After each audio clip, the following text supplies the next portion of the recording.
अस्सलाम वालेकुम मेरे भाइयों, मैं उम्मीद करता हूँ सब लोग खैरियत से होंगे। सॉरी यार, मैं आप लोगों को ये वीडियो कंप्लीट नहीं दिखा पाया, मेरे से ये वीडियो डिलीट हो गया था।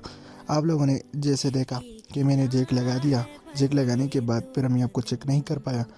सॉरी, मैं आप लोगों को ये चेक नहीं कर पाया। अब मैं आप लोगों को वॉइस में समझाता हूँ।